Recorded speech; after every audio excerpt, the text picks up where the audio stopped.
भावा भयणीनो, कोंकणी भाशेन एक म्हणणी आसा, आदले पोदेर गेले आनी ते उंडे गेले. पूण हांव म्हणटलो, आदले पोदेर गेले ते उंडे आसात, पूण त्या उंड्याची रेट वाडलेली आसा.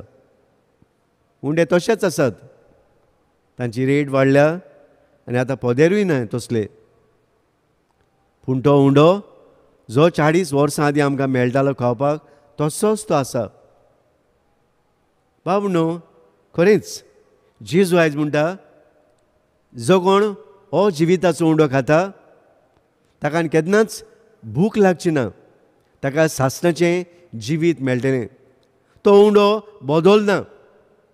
दीस bread will never change because it has life. ह्या उंड्यान जिवीत आसा. बाब न्हू, आमी जो चिंतीत जाल्यार तुमी म्हणटलीं, फादर आमी सदांच मिसाक येता आनी हो जिविताचो उंडो आमी खाता जाल्यार आमी कित्याक मरता? Why we die after receiving that Jesus.